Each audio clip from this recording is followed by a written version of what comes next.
3e édition. Cette année encore, sur scène et à la radio, tous les humoristes d'Europe 1 vous présentent un spectacle unique. En direct depuis Bobino, Nicolas Canteloup, Guy Carlier, Willy Rovelli, Jérôme Commandeur, l'équipe d'On va se gêner, Marc-Antoine Lebray et Anaïs Petit, Mathieu Madénian, Shirley Soignon, Tom Villa, Camille Chamou, Old Olaf, Charlotte Gabris, Frédéric Sigrist, Anne Roumanoff et Laurent Ruquier.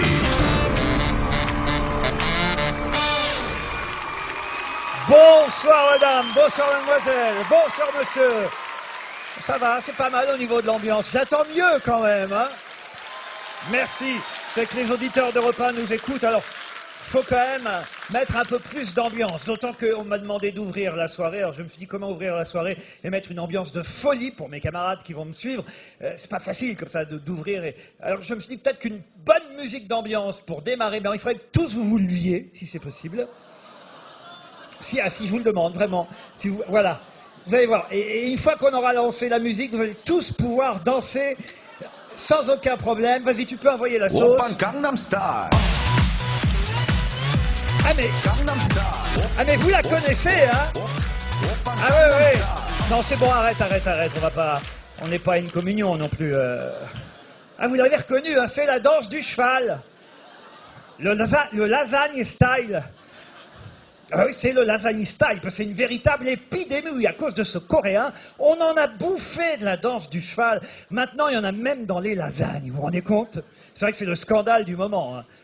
S'il faut louer un box pour ranger ses lasagnes, quand même, c'est pas rentable. Et franchement, dire qu'on a peut-être bouffé Ourasi en allant faire ses courses chez Picard, ça fait un choc, quand même. Bon, n'en faisons pas trop non plus, hein. Quelque part, au final, c'est plutôt rassurant que ce soit de la viande de cheval dans les lasagnes surgelées. Jusque-là, on pensait surtout que c'était de la viande de merde, hein. Faut voir le bon côté des choses. Moi, ce matin, par exemple, en ouvrant mon réfrigérateur, j'avais le tiercé dans l'ordre. Lasagne, moussaka, hachis parmentier. Le plus triste, vous l'avez certainement entendu aux infos sur Europe 1, c'est la famille Spanghero. Une grande famille de rugbymen comme ça. Ils n'avaient pas besoin de cette histoire, surtout qu'ils n'y sont pour rien, ils avaient revendu leur entreprise. C'est leur nom qui est entaché dans cette histoire. C'est con. On ferait mieux de faire de la viande hachée directement avec les joueurs du 15 de France, on gagnerait du temps et le rugby français perdrait pas grand-chose. Remarquez, il n'y a pas qu'avec le rugby qu'on n'est pas chanceux. Avec le handball, c'est pareil. On croyait être à l'abri de tout scandale. Total, on se retrouve aussi avec une histoire de paris et de matchs truqués. Moi, je vous le dis, les handballeurs sont des tricheurs, les footballeurs des branleurs, les cyclistes des drogués. Un conseil, mettez vos enfants au tricot. En cyclisme, par exemple, Lance Armstrong a tout avoué devant les caméras d'Oprah Winfrey. Il a tout avoué, oui. Et il a bien 2 couilles. Non, je rigole. Il a avoué qu'il avait triché, évidemment. Il s'était dopé. Bon, d'accord. Tant d'années à mentir pour craquer maintenant, c'est quand même couillon, hein. On comprend pourquoi il se chargeait à niveau mental, il est nul. D'ailleurs, il a tellement menti que maintenant qu'il avoue, on n'est plus sûr de croire qu'il s'est vraiment dopé. Moi, je sais pourquoi il a tout balancé maintenant, hein. Il ne supportait pas le poids du mensonge, vivre tous les jours avec ça sur sa conscience. C'est difficile. C'est vrai, imaginez à chaque fois qu'il va pisser, il y pense. Pour ce qui est du football, c'est pareil, hein, c'est pas mieux. On a eu un scandale récemment. Patrice Evra, le joueur de l'équipe de France, qui s'est payé une petite soirée à 25 000 €, 2 jours avant le match France-Allemagne, qu'on a perdu, évidemment. La honte pour François Hollande devant Angela Merkel. Heureusement que Hollande a de l'humour, hein. Il paraît qu'il lui a dit à Merkel « Bon, on perd, mais nous, au moins, on baise ». D'après la presse anglaise, Patrice Evra a même fait venir d'Angleterre ces 2 filles, là, deux jumelles, des mannequins, Carla et Mélissa, ils s'appelaient. Il les a emmenées dans une discothèque branchée des Champs-Élysées. Il leur a payé du champagne à volonté. Il a fini la soirée dans un palace avec une des 2 jumelles, même pas les 2. Rien que du classique jusque-là. Le plus drôle, c'est ce qu'a déclaré la fille à la presse britannique. Après s'être fait accompagner par un chauffeur privé. Après s'être fait payer une soirée dans une discothèque à 25 000 €. Puis une nuit dans un palace parisien. La fille a dit « Maintenant, je me rends compte qu'il voulait juste coucher avec moi. » Faut le faire quand même, hein. On a trouvé plus con qu'une femme de joueur de foot, la maîtresse de joueur de foot. La moralité de cette histoire, c'est qu'Evra est plus facile à faire monter dans une chambre qu'à faire descendre d'un bus. En même temps, c'est pas mal pour la fille, parce que bientôt, elle va pouvoir sortir sa collection de lingerie. Regardez le succès de Zaya! On a même appris dans la presse récemment qu'elle allait sortir un livre pour enfants. L'éditeur s'appelle Michel Demol, ça s'invente pas, hein, c'est le nom. Ah oui, on comprend mieux l'urgence. Hein. Pourtant, Zaya et livre pour enfants, franchement, a priori, ça va pas forcément très bien ensemble. Vous imaginez les contes pour enfants écrits par Zaya, hein? Au moins, les papas, le soir, auront envie de lire une histoire, d'accord. Mais ça va faire bizarre. Il était une fois une jolie princesse qui travaillait dans un bar à hôtesse près des Champs-Élysées. Et là, Papa Ours arrive, il paye 500 € et il saute boucle d'or.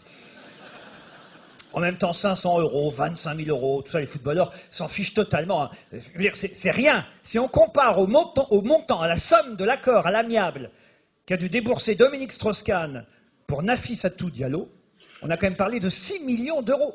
C'est quand même terrible pour DSK. Si on fait le calcul, 6 millions d'euros pour Nafissatou Diallo, DSK aurait pu se payer 10 000 fois Zaya. Et dire que Strauss-Kahn, c'est le mec qui devait faire des miracles au niveau de l'économie mondiale. Vu comme il calcule, on a eu chaud quand même. Hein. C'est comme Berlusconi qui va devoir, lui, alors ça c'est fou, verser à son ex-femme Véronica une pension alimentaire de 36 millions d'euros par an, soit 100 000 € par jour. Il doit être dégoûté, Berlusconi. Filer 100 000 € par jour à une femme sans pouvoir en profiter, ça c'est la vraie punition, franchement. Moi j'attends que la loi passe, mais je trouve que Berlusconi et DSK, on devrait les marier. C'est vrai, pour avoir autant envie d'aller voir ailleurs, il faut bien qu'ils soient un peu pédés quand même. Ah bah c'est pas moi qui l'ai dit, c'est Christine Boutin. Elle trouve que les homosexuels ont une sexualité trop débridée pour qu'ils puissent avoir envie de fonder une famille. On va pas lui en vouloir, Madame Boutin. Même Benoît XVI, à côté d'elle, il est moins catholique. Frigide Barjot et elle, Boutin, il faudrait quand même qu'elle se calme sur le mariage pour tous. C'est pas si grave, c'est vrai. Après tout, on sait pas trop comment Marie a eu Jésus, et Joseph était quand même un peu du bâtiment, non? D'ailleurs, vous connaissez forcément la phrase, vous l'avez entendu, la phrase qu'a prononcée Christine Boutin sur une chaîne info. Les homosexuels peuvent naturellement se marier, mais avec une personne d'un autre sexe. Ah, elle est balèze quand même. Hein. Bon, on peut pas lui en vouloir hein, de dire des conneries. Elle tourne jamais 7 fois sa langue dans sa bouche, ça lui donne l'impression d'être lesbienne. Rappelons qu'en plus, elle a épousé son cousin Germain. Je vous jure que c'est vrai, hein, vous savez. Elle a, dans la réalité, épousé son cousin Germain. Vous allez me dire que c'est pas sa cousine Germaine, d'accord?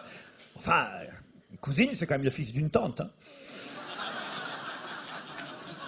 Moi, je comprends pourquoi Benoît XVI a annoncé qu'il démissionnait.